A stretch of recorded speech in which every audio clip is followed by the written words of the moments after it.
إن الحمد لله نحمده ونستعينه ونستغفره ونؤمن به ونتوكل عليه ونعوذ بالله من شرور أنفسنا ومن سيئات أعمالنا من يهده الله فلا مضل له ومن يضلل فلا هادي له أشهد أن لا إله إلا الله وحده لا شريك له وأشهد أن محمدا عبد الله ورسوله وبعد. قال سبحانه: يا أيها الذين آمنوا كتب عليكم الصيام كما كتب على الذين من قبلكم لعلكم تتقون.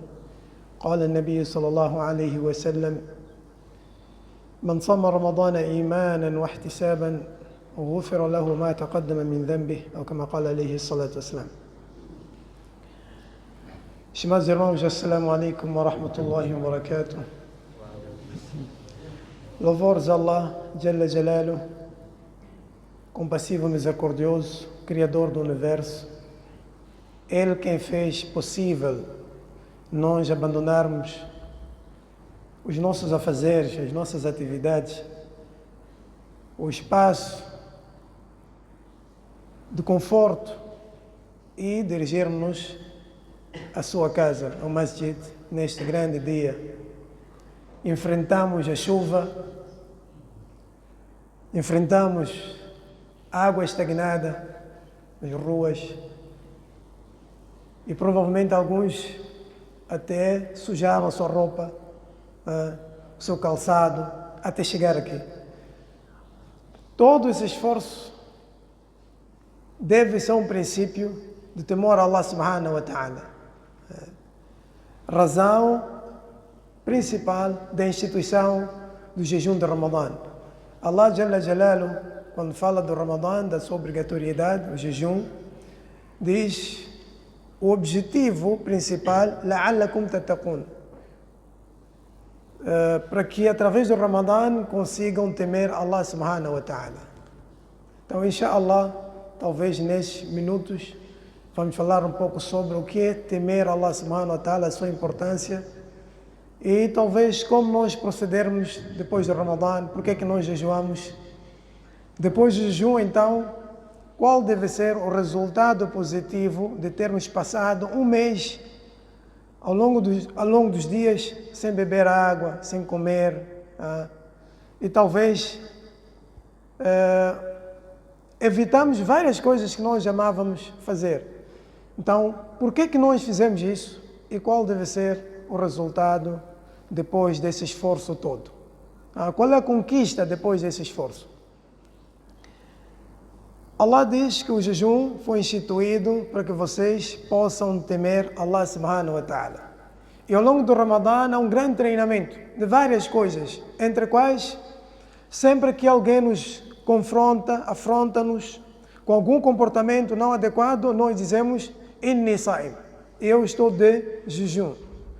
Alguns sábios disseram que esse pronunciamento não é feito em viva voz, mas sim dentro do seu coração. Você diz a si próprio que eu estou de jejum, então não devo me comportar como ele está a se comportar. Eu estou de jejum. Então há um treinamento ao longo do Ramadã de um bom comportamento, como se comportar com os outros. E este treinamento todo deve refletir depois do Ramadã. Há gente que até desde já está a planificar que depois do Ramadã já farei aquilo que eu não podia fazer dentro do Ramadã.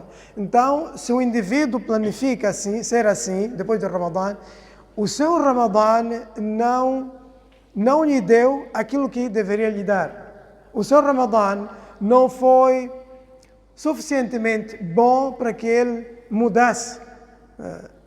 O Ramadã traz este objetivo, esta necessidade de nós treinarmos a mudança, nós abraçarmos a mudança. Este é o objetivo principal do Ramadã. Umar bin Abdulaziz dizia: Laysa taqwa Allah, o temor a Allah subhanahu wa ta'ala não se resume bisiyam an-nahar, com o jejum ao longo do dia, wala biqiyam an-nahar, nem ficar em pé nos salatos facultativos ao longo das noites. O temor a Allah subhanahu wa ta'ala não se resume apenas nisto, mas sim, ele dizia: taqwa Allah, o temor a Allah subhanahu wa ta'ala, Ijtinabu ma harram Allah é abster-se de tudo quanto Allah subhanahu wa ta'ala vedou. Tudo aquilo que Allah subhanahu wa ta'ala tornou proibido, haram. Então, o temor a Allah traduz-se em afastar-se de tudo aquilo quanto Allah subhanahu wa ta'ala proibiu. E praticar, obedecer, submeter-se às ordens de Allah subhanahu wa ta'ala. Aquilo que Allah subhanahu wa ta'ala ordenou, então submeter-se a essas ordens, isso faz parte do temor de Allah subhanahu wa ta'ala. Na verdade, a parte mais bonita, ou então mais importante do temor, é mesmo, ou resume-se em duas coisas. Obediência a Allah naquilo que Allah subhanahu wa ta'ala ordenou e obediência a Allah naquilo que Allah subhanahu wa ta'ala proibiu. Abster-se daquilo que Allah proibiu e praticar aquilo que Allah subhanahu wa ta'ala ordenou. E ele dizia: وَمَنْ أَتَى خَيْرًا بَعْدَ ذَلك. E quem depois praticar as outras boas coisas, como coisas facultativas, práticas facultativas, فَخَيْرٌ عَلَى خَيْرٍ. Isso ainda vai aumentar o seu valor. Mas a questão mais importante no Din, quando se fala de temor a Allah subhanahu wa ta'ala, é abstinência, as proibições de Allah subhanahu wa ta'ala, abstinência quanto tudo Allah proibiu e submissão na prática daquilo que Allah subhanahu wa ta'ala ordenou. Este é o princípio básico. Nós podemos fazer muitas outras boas obras facultativas, mas enquanto nós violarmos esses dois princípios, então quase que a nossa boa ação facultativa não tem um valor que se pretendia obter. Depois do Ramadã, nós precisamos, na verdade, continuar a temer Allah subhanahu wa ta'ala. A firmeza. O Islã limita a sua obediência, a sua prática, apenas depois da sua morte. Allah subhanahu wa ta'ala diz: وَعْبُدَ رَبَّكَ حَتَّى يَأْتِيَكَ الْيَقِينُ. Adora o seu Senhor até que a certeza te alcance. A certeza é a morte. Até que a morte te chegue. Este é o limite das práticas. Não é o Ramadã. Não é o fim do Ramadã que é o limite das boas obras. Mas sim, o Ramadã foi um princípio para nós treinarmos o que nós devemos fazer ao longo de todo o ano. O Ramadã é apenas um pontapé de saída. É um treinamento. É como nós, quando treinamos para um confronto esportivo ou outro tipo de confronto. Treinamos para um exame, treinamos para um teste, uma avaliação na escola. Fazemos um treinamento, praticamos. O Ramadã é isto. Serve como um princípio da mudança do ser humano ao bom estado. Dentro do Ramadã, Allah subhanahu wa ta'ala criou vários meios para nós temermos a Allah subhanahu wa ta'ala, para nós conquistarmos o temor a Allah subhanahu wa ta'ala. Entre quais, o primeiro princípio do jejum de Ramadã, o profeta disse: Man sama Ramadana imanan. Quem jejuar por causa daquilo que ele acredita sobre a obrigação do Ramadã. Acredita em Allah subhanahu wa ta'ala, é isso que lhe move a jejuar. Man sama Ramadana imanan wa ihtisaban, e também com a esperança da misericórdia e da recompensa de Allah subhanahu wa ta'ala. Ghufira lahu ma taqaddama min dhanbih. Os seus pecados antecedentes serão perdoados. Um princípio. Depois, outro hadith, o profeta sallallahu alaihi wasallam diz: Man qama Ramadana imanan wa ihtisaban. Quem se ocupar ao longo do Ramadã nas orações facultativas, ao longo das noites, imanan, não o faz senão pela fé que reside no seu coração. Wa ihtisaban, também a coisa que lhe move é a esperança na recompensa de Allah subhanahu wa ta'ala. Ghufira lahu ma taqaddama min dhanbi. Os seus pecados serão perdoados. Todos os pecados antecedentes serão perdoados. Então, Allah quer que a gente saia do Ramadã enquanto já estamos todos nós limpos. Um novo ser fora do Ramadã. E se comportar como aquele ser que já foi. Allah subhanahu wa ta'ala já o mudou. sofreu esta alteração, uma mudança do mal para o bom.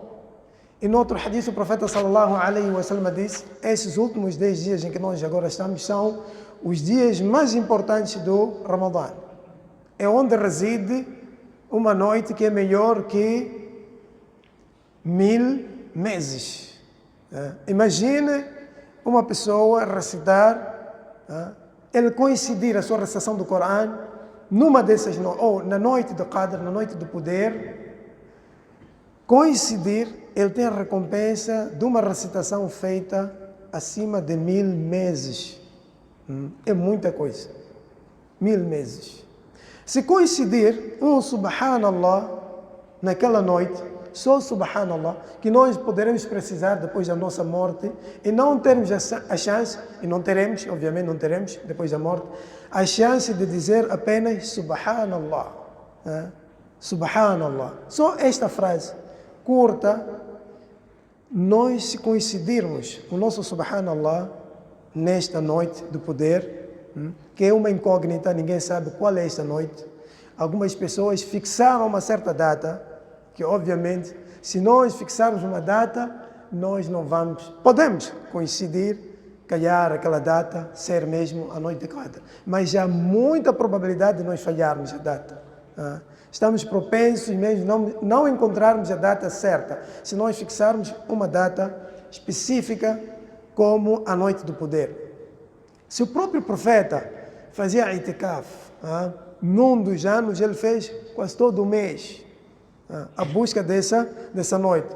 Quando se apercebeu, quando foi dada a informação que a noite do poder está na última dezena, passou toda a sua vida no Ramadã a fazer a itikaf nas últimas 10 noites. O objetivo qual era? Encontrar esta noite.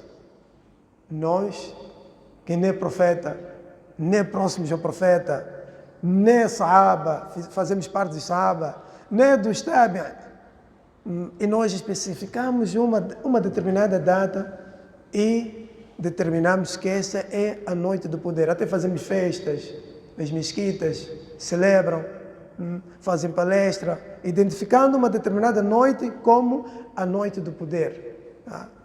É um erro fazer isso, é um erro.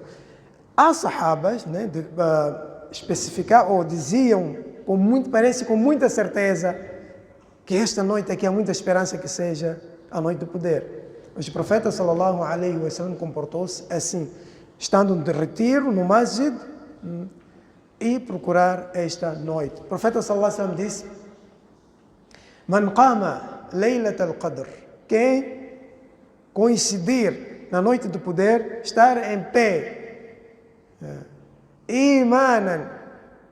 O objetivo sempre que se sublinha é iman. A fé, o temor em Allah subhanahu wa ta'ala é o que o faz mover a estar em pé. Imanan. Não só isso, mas tem uma grande esperança da recompensa de Allah subhanahu wa ta'ala. Imanan wa ihtisab. É aqui onde nós avaliamos todas as nossas ações. Qual é o objetivo que me move a fazer isto? É o exame. Iman. Será que é pela fé? Esperança na recompensa de Allah? Ou então tenho um outro propósito? Esta é a nossa matriz da avaliação das nossas ações. O que nos move a fazer alguma ação? O profeta diz aqui: Man qama laylat al-qadr, quem coincidir na noite de poder, estar em pé. Esta noite é uma incógnita, como dissemos aqui. Você precisa fazer um cálculo para encontrar, precisa fazer um esforço para você encontrar esta noite. E o único esforço é estar nas últimas 10 noites de Ramadã em pé, fazer a ibada, fazer dhikr. Dhikr é a coisa mais fácil que nós temos. Sentados, deitados, caminhando, nós podemos fazer dhikr. A ideia principal que deve residir em nós, por que é que nós estamos a fazer? Imanan wa ihtisaban. Duas coisas a sublinhar. É a fé que nós temos, o temor e a esperança de que esta ação vai me garantir uma recompensa da parte de Allah subhanahu wa ta'ala. Então, se nós sairmos do Ramadã, depois de conquistar esse temor, o que é temor? É tudo aquilo, o temor é o que te faz praticar o bem, afastar-se da maldade. O temor, Allah subhanahu wa ta'ala, é o que te concede felicidade no dunya, assim como no akhirah. É o único elemento que vai te dar felicidade aqui no dunya, assim como no akhirah. Todo aquele que temer vai praticar o bem. Allah subhanahu wa ta'ala diz: Man amila salihan min dhakarin aw untha wa huwa mu'min, aquele que praticar o bem, sendo ele homem, mulher, enquanto reside em si a crença em Allah subhanahu wa ta'ala, Allah diz: فَلَنُحْيَنَّهُ حَيَاةً طَيِّبَةً. Vamos lhe conceder uma vida tranquila, tanto na vida terrena, assim como na vida da akhirah. A vida tranquila, vejam só como Allah subhanahu wa ta'ala diz: vamos conceder à pessoa que proceder assim uma vida tranquila. Nós às vezes nos enganamos com a tranquilidade. Nós trazemos uma imagem de que o fulano deve ser o mais feliz no mundo. Qual é o critério desta avaliação? É porque nós avaliamos várias outras coisas que aquele deve ser o mais feliz. Enquanto o mais feliz pode ser uma pessoa totalmente desconhecida. Como o profeta dizia, que as pessoas mais próximas de Allah, algumas pessoas mais próximas de Allah, são pessoas, quando estão presentes, ninguém dá conta da sua presença. E quando se ausenta, também não dá falta. Ninguém sabe se está ausente ou não. Como aquele sahabi, Julaybib. Grande parte dos sahaba não o conhecia, mas fazia parte dos sahaba. Uma vez ele entrou no masjid, o profeta sallallahu alaihi wasallam perguntou a ele: Ya Julaybib, alá tatazawaj, ó Julaybib, acaso você não casa? Ele disse: Ya Rasulallah, man yuzawiju ibnatahu Julaybiba, ou como fala. Quem pode ter esta coragem de conceder a sua filha em casamento com um homem como eu, Julaybib? Outra vez, ele entra no masjid, o profeta sallallahu alaihi wasallam faz a mesma questão, dirige-lhe a mesma questão. Ya Julaybib, alá tatazawaj, ó Julaybib, acaso não casas? Ele disse: Ya Rasulallah, man yuzawij ibnatahu Julaybib. Quem pode fazer casar um homem como Julaybib? La mala lahu, não tem bens, não tem status. Quem pode? Ele já na altura também percebia que as pessoas também julgam na base disto o que a pessoa tem. Então, vejam que grande parte dos sábados não o conhecia. Outra vez o profeta fez a mesma questão. Ele disse: Ya Rasulallah, já o disse, que ninguém pode fazer casar a mim na condição em que eu estou. Mas era uma pessoa muito próxima de Allah subhanahu wa ta'ala. A história é longa, vocês sabem, muitos aqui já sabem qual é a história. Depois foi martirizado. O profeta sallallahu alaihi wasallam disse: todas as outras pessoas iam à busca de quem conhecia, exceto uma pessoa que não tinha quem procurar por ele, que era Julaybib. O profeta sallallahu alaihi wasallam disse: eu sinto a falta de um amigo meu. Quem é? Julaybib. Subhanallah. Então, é possível que uma pessoa desconhecida, simples, seja uma pessoa muito tranquila, vive a tranquilidade, porque tem maior temor a Allah subhanahu wa ta'ala, que muitos de nós parecemos ter temor a Allah subhanahu wa ta'ala. Então, se nós sairmos do Ramadã com o temor, a outra questão, hoje já inshallah, a outra questão que se exige é a firmeza naquilo que nós fizemos no mês de Ramadã, dar continuidade àquilo que nós podemos fazer dentro do Ramadã. Firmeza, a busca da sua integridade. As nossas irmãs, ao longo do Ramadã, estiveram com as suas cabeças cobertas, estiveram desligadas das novelas, desligadas das séries que são ou que violam princípios do Islã, puderam fazer isto, então agora, depois de Ramadã, mantenham-se firmes nesse comportamento. Vejam a história daquela senhora que Ibn Abbas radiyallahu ta'ala anhuma conta para um tabi'i, diz que acaso não queres que eu te indique uma mulher de Jannah? Alá urika imra'atan min ahli Jannah. Aquele homem disse, mostra-me quem é esta mulher. Mostrou uma mulher de origem africana e disse, هذه المرأة سوداء, esta mulher de origem africana, ela é uma mulher do Jannah. Mas o que aconteceu com ela? É que ela sofria de epilepsia. E foi a Rasulullah sallallahu alaihi wasallam disse, Ya Rasulullah, inni usra'. Ó Rasul, eu sofro desta doença. Já mencionei. Então, Rasulullah sallallahu alaihi wasallam, ela pediu ao Rasul, Udu Allah ali, peça a Allah subhanahu wa ta'ala a meu favor, que isso, que eu seja aliviada deste problema. Então o profeta sallallahu alaihi wasallam disse, In shi'ti da'utullah, se entender assim, eu peço a Allah subhanahu wa ta'ala que afaste a sua doença. Ou in shi'ti, mas se entender a outra opção, sobarti, tenha paciência, walakil jannah, e vais ter jannah. Entre as duas opções, qual você escolhe? Ela disse, asbir. E eu escolho a paciência para conquistar o Jannah. Mas então ela disse, walakinni atakashaf. A outra questão que me preocupa é que quando eu caio naquela situação, perco sentidos, então a minha roupa provavelmente se afasta, o meu corpo se expõe. Fadu Allah alla atakashaf. Peça a Allah subhanahu wa ta'ala, quando isto acontecer, a minha roupa não se afaste de mim, o meu corpo não fica exposto. Vejam a preocupação desta senhora. Naquelas circunstâncias, ela tem uma desculpa, não seria julgada por Allah subhanahu wa ta'ala, que o seu corpo ficou exposto, mas a sua preocupação é a sua dignidade. Os princípios da integridade dentro do Islã. Vejam a sua preocupação. Hoje, as nossas irmãs estão sãs, não sofrem de qualquer demência, mas agem como tal, como se estivessem a sofrer de alguma demência.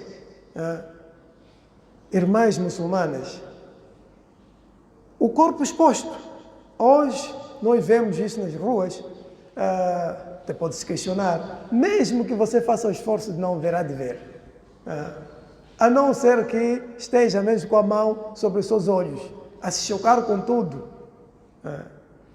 Hoje, quase grande parte das mulheres pegam, não muçulmanas, né, as outras, provavelmente as outras, pegam na sua roupa e prendem algum sítio da calça, alguma coisa assim, aquela parte da roupa que poderia cobrir a parte traseira, ela prende para que aquela parte esteja exposta.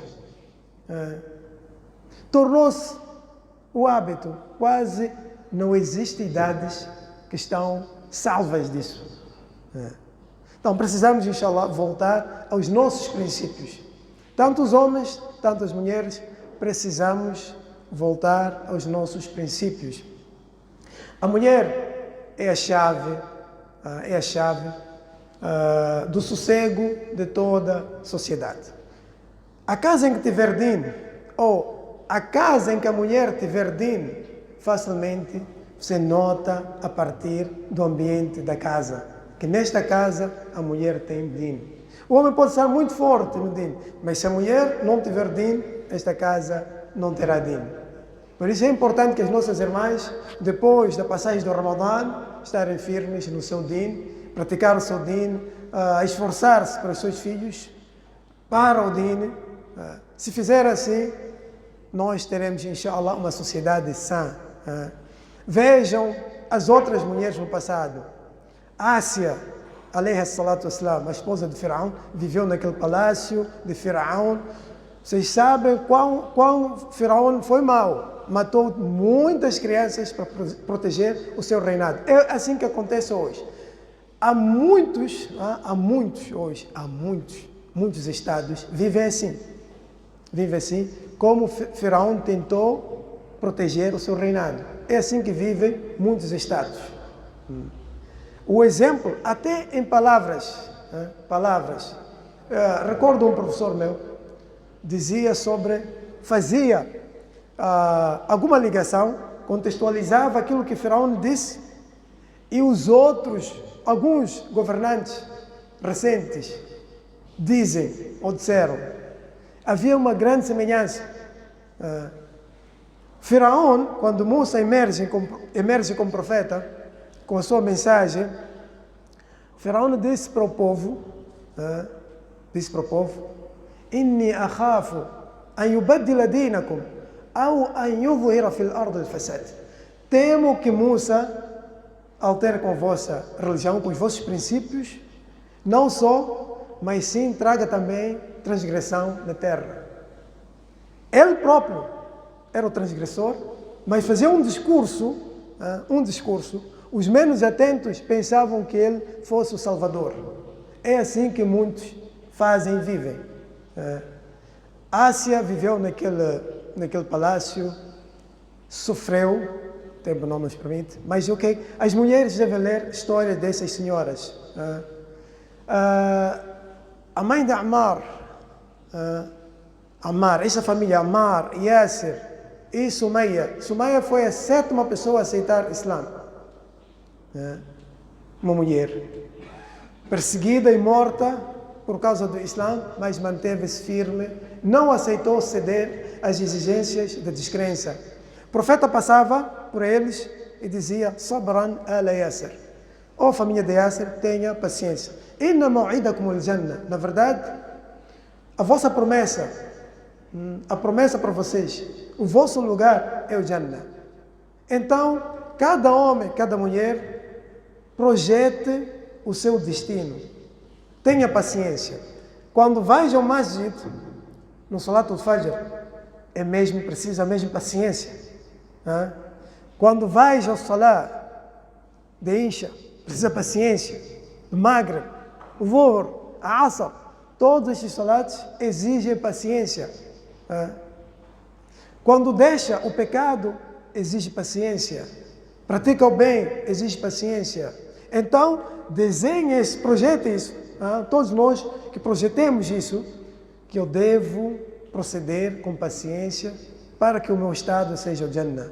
Wa sallallahu ala nabina Muhammad wa ala alihi wa sahbihi ajma'in. Subhana rabbika rabbil izzati amma yasifun.